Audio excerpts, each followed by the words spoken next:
राज्याचा विचार केला तर रावेर लोकसभा मतदारसंघ हा चर्चेचा विषय राहिलेला आहे। या ठिकाणी भाजपचे उमेदवार आहेत रक्षा खडसे, त्यांची आज प्रचार रॅली आहे। नवनीत राणा, गिरीश महाजन त्यांच्या सोबतीला या प्रचार रॅलीमध्ये सहभागी झालेले आहे। एकीकडे असं चित्र असताना त्यांच्या कन्या देखील आज पहिल्यांदा आपल्याला प्रचार फेरीमध्ये पाहायला मिळत आहेत। कृषिका तिचं नाव आहे। कृषिका आपल्यासोबत आहेत। कृषिका, काय सांगशील बेटा, कसा पहिल्यांदा तुझा प्रचार दौरा आहे? मी पहिल्यांदा मम्माचा प्रचार करते आणि मला खूप आनंद वाटतोय की एवढे सगळे लोक सोबत आहे आणि नक्कीच असं पण वाटतंय की मम्मीच निवडून येणार आहे आणि बीजेपी परत येणार आहे। पुन्हा मम्मी येणार आणि पुन्हा बीजेपी येणार असा विश्वास आहे तुला? हो, नक्कीच। मोदी साहेबांनी जो विकास केलाय तो सगळ्यांना तर माहितीच आहे।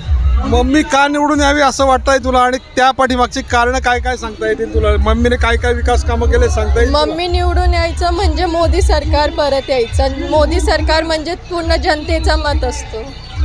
पुढे तुझं काय भविष्य आहे? तुला सुद्धा राजकारणात यायचं आहे? मला राजकारणात जे जास्त इंटरेस्ट नाही। मी मेडिकल क्लासेस लावलेले, तर माझं आता तर हां डॉक्टर व्हायचंय तुला? डॉक्टर व्हायचं आणि पुढचं बघून घेऊ ना। आता फक्त एवढं की अजून काय सांगशील तू? ह्या इथे उत्स्फूर्त प्रतिसाद पाहायला मिळतोय, लोकांची गर्दी अवतीभोवती पाहतोय आपण, कार्यकर्त्यांचं प्रेम बघायला मिळतंय। मी फक्त एवढंच सांगणार, जे तुम्ही मत देणार ते विचार करून द्या आणि विकासासाठीच मत द्या।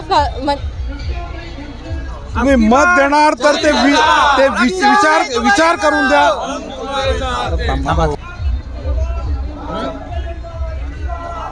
तर ही होती कृषिका। तिने असं म्हटलेलं आहे की मत देणार असाल तर विचार करून द्या, मोदींना मत म्हणजे विकासाला मत, अशा प्रकारची प्रतिका कृषिकाने आपल्याला दिलेली आहे। चंद्रशेखर नेवे, एबीपी माझा, जळगाव। एबीपी माझा, उघडा डोळे बघा नीट।